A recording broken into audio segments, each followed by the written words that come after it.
दोस्तों, आज की बड़ी और बहस को हवा देने वाली खबर राजधानी दिल्ली से आ रही है, जहां एक बार फिर सियासत की गर्म हवाएं बहने लगी हैं। जी हां, अब दिल्ली में सभी पाकिस्तानी निकाले जाएंगे, ये ऐलान किया गया है दिल्ली की नवनियुक्त सीएम रेखा गुप्ता ने, और साथ ही जोड़ दिया है केंद्र का फैसला हम इसे सख्ती से लागू करेंगे। अब सवाल उठता है, क्या सच में केंद्र का फैसला है या फिर जनता का ध्यान भटकाने की एक और कोशिश? आइए जानते हैं। नमस्कार दोस्तों, मैं संजना आपके साथ और आप देख रहे हैं जनता की आवाज।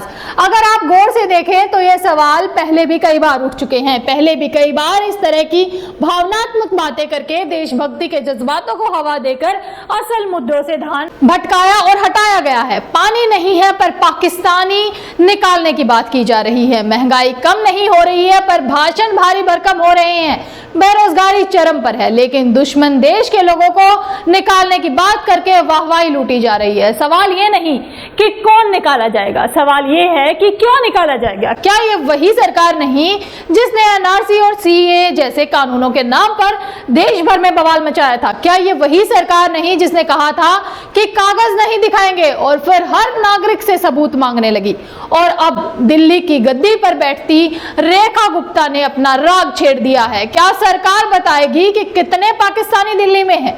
क्या कोई आंकड़ा है, कोई प्रमाण है, या फिर ये वही पुरानी सियासी स्क्रिप्ट है जिसका स्क्रिप्ट राइटर हर चुनाव से पहले धर्म, राष्ट्र, विदेशी जैसे जुमलों पर एक नई फिल्म बनाता है और फिल्मों का हीरो एक बार फिर कोई नया चेहरा, इस बार रेखा गुप्ता। लेकिन असल सवाल तो ये है कि देश को चाहिए था विकास, मिला विवाद, चाहिए था रोजगार, मिला राष्ट्रवाद का जाल, चाहिए थी रोटी, मिली घुसपैठियों की बहस। चुनावी मौसम गया नहीं लेकिन बयानबाजी चालू है। मोदी सरकार ने तो पिछले 10 सालों में जनता को इतना गुमराह कर दिया है कि अब गूगल मैप भी रास्ता पूछ रहा है। अब रेखा गुप्ता मैदान में है। लगता है दिल्ली को दिल्ली नहीं ड्रामा कैपिटल बनाना चाहती हैं। केंद्र का फैसला है, लेकिन क्या जनता को पता है ये केंद्र किसका है? जिस केंद्र सरकार ने पिछले 10 सालों में हर सवाल का जवाब हमने तो नहीं किया कहकर टाल दिया, उसी केंद्र का फैसला अब दिल्ली में कानून बनकर लाया जा रहा है। जनता को गुमराह करने की इस पुराने स्क्रिप्ट में अब नया किरदार जोड़ दिया गया है। मोदी सरकार ने जो झूठ की नींव डाली, अब रेखा गुप्ता उस पर इमारत खड़ी करेगी। तो क्या दिल्ली एक बार फिर प्रयोगशाला बनेगी? क्या जनता फिर से इसी जाल में फंसेगी? यह अब जनता सवाल पूछेगी, सबूत मांगेगी और जवाब भी हम पूछते रहेंगे, क्योंकि यही है सच का आईना। अब जरा सोचिए, दिल्ली जैसे महानगर में जहां हर मोड़ पर ट्रैफिक का जाम है, हर गली में प्रदूषण का तूफान, वहां सरकार का सबसे बड़ा मिशन है पाकिस्तानी निकालो अभियान। वाह रेखा जी, आपके विजन को सलाम है। कहा बाकी मुख्यमंत्री सड़कें, पानी, बिजली, शिक्षा, स्वास्थ्य की बातें करते हैं और कहा आप सीधे सीमा सुरक्षा पर काम कर रही हैं। कहीं अगला कदम यूएन की बैठक में भाषण देने का तो नहीं? कभी प्रधानमंत्री कहते थे न खाऊंगा न खाने दूंगा, फिर वो खामोश हो गए और अब लगता है, लेकिन हद तो तब हो गई जब जनता से सवाल करने पर उल्टा पूछा गया, क्या तुम देशभक्त नहीं हो? जनाब, देशभक्ति अब सवालों में नहीं भक्ति में आ गई है, जहां नेता कुछ भी कहे और जनता ताली बजाए। जैसे रेखा गुप्ता ने कहा ये केंद्र का फैसला है। भाई साहब, कौन सा केंद्र? क्या आपने जनता की राय ली या फिर केंद्र अब व्हाट्सएप यूनिवर्सिटी से चलता है? और इस सब के बीच एक आम दिल्ली वासी परेशान है। उसकी चिंता मकान का किराया कैसे भरेंगे, बिजली का बिल कितना क्यों है और मेट्रो का किराया क्यों बढ़ रहा है। लेकिन टीवी पर क्या चल रहा है? कौन है असली देशद्रोही, कौन है नकली भारतीय? रसोई में गैस नहीं है लेकिन दिल्ली में आग जलाने की पूरी स्क्रिप्ट तैयार कर ली गई है।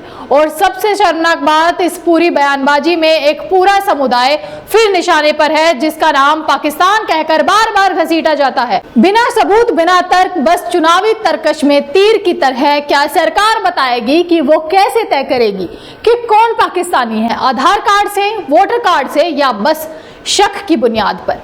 पहले डर पैदा करो फिर बहस में बदलो और असली मुद्दे को दफन कर दो। ये नया नहीं है, बस किरदार बदल दिए गए हैं। कहानी वही है, पहले मोदी जी थे, अब रेखा गुप्ता है। पहले काला धन था, अब विदेशी नागरिक है। पहले 15 लाख का सपना था, अब शुद्ध दिल्ली का सपना है। लेकिन सपना वही होता है जो खुली आंखों से देखा जाए। ये तो डरावनी कहानी है जो टीवी के जरिए बच्चों से लेकर बूढ़ों तक के दिमाग में भरी जा रही है। तो सवाल अभी भी वही है, क्या दिल्ली की गद्दी पर बैठने के लिए हर बार जनता की सोच के साथ खेल खेला जाएगा? क्या हर चुनाव से पहले एक नया दुश्मन बनाया जाएगा? क्या अब भी हम सिर्फ धर्म, देशभक्ति और डर में जिएंगे, या इस बार हम कहेंगे बस बहुत हुआ? क्योंकि देश अगर विचारों से चले तो प्रगति होती है, लेकिन अगर देश डर से चले तो सिर्फ तबाही होती है। सोचिए, समझिए और पूछिए, क्योंकि अब वक्त है चुप्पी तोड़ने का, समय आ गया है अपने सवाल करने का। आप अपने सवाल हमें भी कमेंट में लिख सकते हैं और ऐसी वीडियो के लिए जुड़े रहें जनता की आवाज के साथ। इस वीडियो को लाइक करें, शेयर करें और अगर पहली बार जनता की आवाज न्यूज चैनल को देख रहे हैं तो चैनल को सब्सक्राइब भी करें और घंटी जरूर बजाएं, चैनल की भी और सरकार की भी। आज की नेशनल मीडिया के मुकाबले में जनता का साथ दीजिए और उसकी ताकत बनिए, जनता की आवाज बनिए और हो सके तो इसके लिए चैनल को ज्वाइन भी करें।